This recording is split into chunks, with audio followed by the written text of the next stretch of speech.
Praise lord. దేవునికి స్తోత్రం కలుగును గాక. ప్రియమైన దేవుని బిడ్డలారా, ఈ ఉదయకాల సమయంలో అనుదిన వాగ్దాన కార్యక్రమం ద్వారా ఈ విధముగా మిమ్మల్ని కలుసుకుంటకు దేవుడు నాకు అనుగ్రహించిన ఈ గొప్ప భాగ్యాన్ని బట్టి దేవాతి దేవునికి ఎంతగానో కృతజ్ఞతాస్తుతులు చెల్లించి ఉన్నాను. అదేవిధంగా ఈ అనుదిన వాగ్దాన కార్యక్రమాన్ని వీక్షించున్న ఆత్మీయులకు మీ అందరికీ ప్రభువైన యేసుక్రీస్తు నామములో శుభాభివందనాలు తెలియపరుస్తూ ఉన్నాను. ప్రియమైన దేవుని బిడ్డలారా, మీ అందరి కొరకు మేము ప్రార్థిస్తూ ఉన్నాం.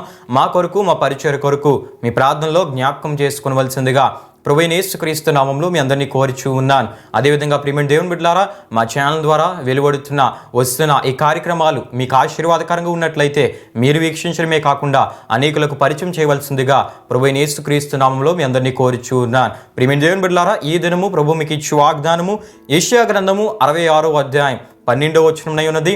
ఆ వాగ్దాన వచనాన్ని నేను మీ కొరకు చదువుచూ ఉన్నాను. ప్రార్థనాపూర్వకంగా ఆలకించవలసిందిగా ప్రభువైన యేసుక్రీస్తు నామములో మీ అందరినీ కోరుచూ ఉన్నాను. ఆ వాగ్దాన వచనము ఈ విధంగా రాయబడి ఉన్నది. యెహోవా ఈలాగు సెలవిచ్చుచున్నాడు, ఆలకించుడి, నది వలె సమాధానమును ఆమె యొద్దకు పారజేయుదును. హల్లెలూయా, హల్లెలూయా. ప్రియమైన దేవుని బిడ్డలారా, ఈ వాగ్దాన వచనం ద్వారా దేవుడు ఎవరితో మాట్లాడుతున్నారంటే దేవుడు తన ప్రజలైన ఇశ్రాయేలీయులతో, యూదులతో మాట్లాడుతున్న వాగ్దానపు మాటగా ఈ వాగ్దానపు మాటను మనం చూడగలం. అయితే ప్రియమైన దేవుని బిడ్డలారా, ఈ వాగ్దాన ఆశీర్వాద ఆ వచనాన్ని మనం తెలుసుకొనక ముందు ఈ 66వ అధ్యాయం గురించి కొన్ని విషయాలు మనం తెలుసుకుందాం. ఈ 66వ అధ్యాయం మనం చూస్తున్నప్పుడు ప్రియమైన దేవుని బిడ్డలారా, యెషయా గ్రంథం 66వ అధ్యాయం 1 నుండి 24 వరకు రాయబడిన వాక్య వచనాల్లో దేవుడు యెషయా ప్రవక్త ద్వారా తన ప్రజలైన ఇశ్రాయేలీయులతో, యూదులతో మాట్లాడుతూ తన ప్రజలు ఎలా ఉండాలో ఆయన తెలియపరుస్తూ, తన ప్రజలు ఎలా ఉండాలని ఆయన ఆశపడుచున్నాడో, ఆయన కోరుతూ ఉన్నాడో ఆయన తెలియపరుస్తున్నట్లు అక్కడ మనం చూస్తూ ఉన్నాం. అంతేకాకుండా ప్రియమైన దేవుని బిడ్డలారా, ఒకవేళ తన ప్రజలైన వారు ఆయన కోరినట్లు బ్రతికితే కలిగే వాగ్దాన ఆశీర్వాదాలు, వాగ్దాన దీవెనలు ఏ విధంగా ఉంటాయో ఆయన తెలియపరిచినట్లు కూడా ఈ 66వ అధ్యాయంలో మనం చూస్తూ ఉంటాం. అంతేకాకుండా ప్రియమైన దేవుని బిడ్డలారా, ఆయన మాటను నిరాకరించే వారి పరిస్థితి, వారి అంతం ఏ విధంగా ఉంటుందో కూడా ఈ 66వ అధ్యాయం 1 నుండి 24 వరకు రాయబడిన వాక్య వచనాల్లో మనం చూస్తూ ఉంటాం. ప్రియమైన దేవుని బిడ్డలారా, అంటే దేవుడు తన ప్రజలను ఏ విధంగా ఆయన ఏ విధమైన ఆత్మీయతలో ఉండాలని ఆయన ఆశపడుచున్నాడో ఆయన తెలియపరుస్తూ ఉన్నాడు. ఆ ఆత్మీయతను కలిగి వారు ఉంటే ఎటువంటి వాగ్దాన దీవెనలు వారు పొందుకుంటారో ఆయన తెలియపరుస్తున్నాడు. అంతేకాకుండా ఆయన మాటను గనక ఎవరైనా నిరాకరిస్తే, ప్రక్కన పెట్టి ఇష్టానుసారంగా బ్రతికితే వారి పరిస్థితి ఏ విధంగా ఉంటుందో కూడా ఈ 66వ అధ్యాయంలో మనం చూస్తూ ఉంటాం. ప్రియమైన దేవుని బిడ్డలారా, అయితే మనం చదువుకున్న ఈ 66వ అధ్యాయం 12వ ఆ వాగ్దాన వచనంలో ప్రియమైన దేవుని బిడ్డలారా మనం చూస్తున్నప్పుడు దేవుడు ఈ విధంగా సెలవిస్తున్నట్లు మనం చూస్తాం. యెహోవా ఈలాగు సెలవిచ్చున్నాడు, ఆలకించుడి అని మనం చూస్తూ ఉంటాం. ఆలకించుడి అని దేవుడు సెలవిస్తున్నట్లు మనం చూస్తాం. ఎవరి మాటలు ఆలకించాలని దేవుడు కోరుతున్నాడంటే సర్వ సృష్టిని, దానిలో ఉన్న సమస్తమును కలుగు చేసిన సర్వ సృష్టికర్త అయిన యెహోవా దేవుని మాటలను తన ప్రజలు ఆలకించాలని ఆయన కోరుతున్నట్లు మనం చూస్తూ ఉన్నాం. హల్లెలూయా, హల్లెలూయా.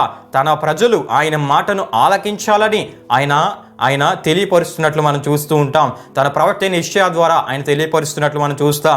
ఎవరైతే ఆలకిస్తే ప్రియమైన దేవుని బిడ్డలారా, ఎటువంటి పరిస్థితి, ఎటువంటి వాగ్దాన ఆశీర్వాదాన్ని ఆయన దయచేస్తారో కూడా ఈ 66వ అధ్యాయం 12వ వచనంలో మనం చూస్తూ ఉన్నాం.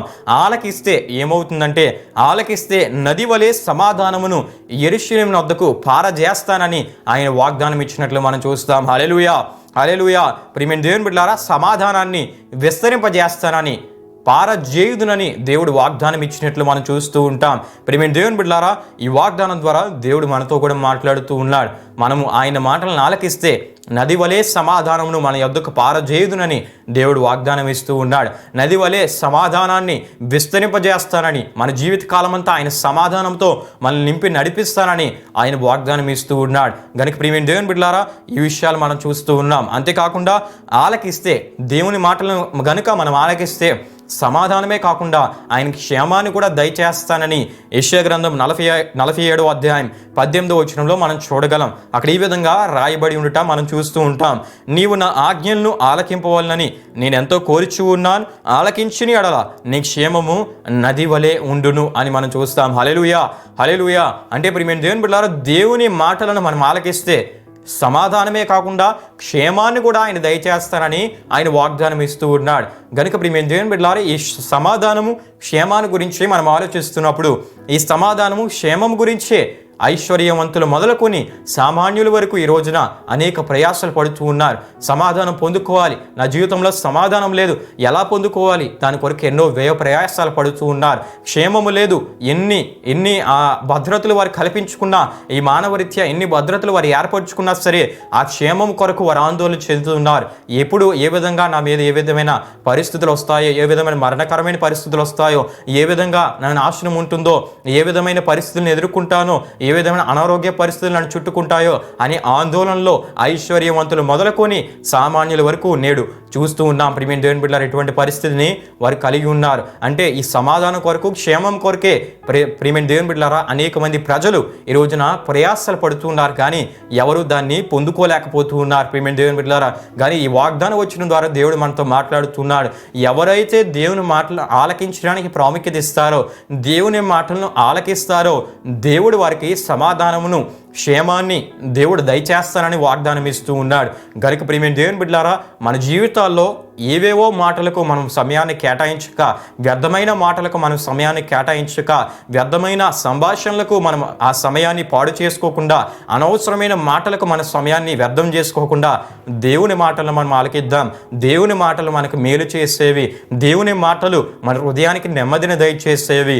దేవుని మాటలు ఈ వాగ్దానం వచనంలో దేవుడు అంటూ ఉన్నాడు, సమాధానమును పారజేస్తానని దేవుడు వాగ్దానం ఇస్తున్నాడు. అంతేకాకుండా ఆలకిస్తే నది వలె క్షేమాన్ని దయచేస్తానని దేవుడు వాగ్దానం ఇస్తున్నాడు. కనుక దేవుని మాటలు మనకి ఇక్కడ ఈ లోక సంబంధమైన, అంటే ఈ లోకంలో మనం ఉన్నంత వరకు మనకు మేలు చేస్తాయి. అదేవిధంగా ఆ మాటలే మనల్ని పరలోకానికి చేరుస్తాయి. ప్రియమైన దేవుని బిడ్డలారా, కనుక దేవుని మాటలను ఆలకించే వారిగా మనం ఎప్పుడైతే ఉంటామో ఆయన ద్వారా సమాధానమును, ఆయన ద్వారా క్షేమాన్ని, ఈ క్షేమము సమాధానము తరతరాలు మనకు ఉంటుంది. ప్రియమైన దేవుని బిడ్డలారా, శాశ్వత కాలం మనకు ఉంటుంది. ప్రియమైన దేవుని బిడ్డలారా, గనుక ఈ సమాధానాన్ని, క్షేమాన్ని మనం పొందుకోవాలంటే దేవుని మాటలను ఆలకించే ఆత్మీయతను మనం కలిగి ఉండి ఎప్పుడైతే మనం ముందుకు వెళ్తామో దేవుడు మనకు సమాధానాన్ని, క్షేమాన్ని ఆయన దయచేస్తానని ఆయన వాగ్దానం ఇస్తూ ఉన్నాడు. గనుక దేవుని మాటలను ఆలకించే ఆత్మీయతను మనం కలిగి దేవుని ద్వారా సమాధానమును, దేవుడిచ్చే క్షేమాన్ని మన జీవితాల్లో మనం పొందుకుందాం. అట్టి కృపను దేవుడు మనందరికీ దయచేసి నడిపించునుగాక. ఆమేన్. ప్రియమైన దేవుని బిడ్డలారా, ఈ వాగ్దాన కార్యక్రమాన్ని ముగింపు ప్రార్థన ద్వారా మనం ముగించుకుందాం. ఈ ప్రార్థనలో నాతో పాటు అందరూ కలిసి ఏకీభవించవలసిందిగా ప్రభువైన యేసుక్రీస్తు నామంలో మిమ్మల్ని కోరుచూ ఉన్నాను. ప్రార్థన చేసుకుందాం. మహిమా స్వరూపి అయిన మా ప్రభువా, జీవాధిపతి అయిన యేసయ్య, నీ ఘనమైన నామమునకు మహిమ, ఘనత, ప్రభావములు చెల్లించున్నాం తండ్రి. పరిశుద్ధుడా, నీకే స్తుతులు చెల్లిస్తూ ఉన్నాం. దేవ, ఈ ఉదయకాల సమయంలో ఈ చక్కటి వాగ్దానం ద్వారా మీరు మాతో మాట్లాడినందుకు నీకే వందనాలు చెల్లిస్తూ ఉన్నాం తండ్రి. దేవా, నీ మాటలు ఆలకిస్తే దేవ మాకు సమాధానాన్ని దయచేస్తానని, దేవ మాకు క్షేమాన్ని దయచేస్తానని వాగ్దానం చేసిన దేవా, నీకే స్తుతులు చెల్లిస్తూ ఉన్నాం తండ్రి. ఎవరైతే నీ మాటలు ఆలకించేవారుగా ఉంటారో వారు నీ ద్వారా దేవా సమాధానాన్ని పొందుకుంటారని, నీ ద్వారా క్షేమాన్ని పొందుకుంటారని మీరు తెలియపరిచిన ఈ వాగ్దానం వచ్చినాన్ని బట్టి నీకే స్తుతులు చెల్లిస్తూ ఉన్నాం తండ్రి. ఈ వాగ్దానాన్ని వీక్షించిన మా ఆత్మీయులందరినీ మీరు జ్ఞాపకం చేసుకోండి. వారి జీవితాల్లో అన్నిటికంటే ప్రాముఖ్యముగా నీ మాటను ఆలకించుటకు వారి ప్రాముఖ్యతనిచ్చినట్లు సహాయం చేయండి. నీ మాటకు దేవా, నీ మాటలు వినడానికి, నీ మాటలు ఆలకించడానికి ప్రాముఖ్యతనిచ్చి నీ ద్వారా సమాధానమును, క్షేమాన్ని వారు పొందుకునేటట్లు మీరు సహాయం చేయమని, ఈ వాగ్దానాన్ని వీక్షించిన ప్రతి ఒక్కరిని, వారి కుటుంబాలను మీరు ఆస్వాదించమని, ఈ దినము వారు తలపెడుతున్న ప్రతి ప్రయాణ మార్గములను దీవించండి, ప్రయత్నాలు సఫలపరచండి, వారు వెళ్తున్న మార్గాల్లో మీరు నడిపించండి, వారికి మీరే తోడుగా ఉండి ఈ దినమంతా నీ కృపలో నడిపించమని వేడుకుంటున్నాను. దేవా, ఈ వాగ్దాన కార్యక్రమం ద్వారా మీరే సమస్త ఘనత, ప్రభావములు తెచ్చుకోమని ప్రభువైన యేసుక్రీస్తు పరిశుద్ధ నామంలో అడిగి వేడుకొనిచున్నాము తండ్రి. ఆమేన్. యేసు రక్తమే జయం, ప్రవేశ రక్తమే జయం, ప్రవేశ రక్తం సంపూర్ణమైనది, అపవాది క్రియలకంత నాశనం కలుగునుగాక. ఆమేన్. ప్రభు మిమ్మును, మీ కుటుంబములను నూరంతులుగా ఆశీర్వదించునుగాక. ఆమేన్.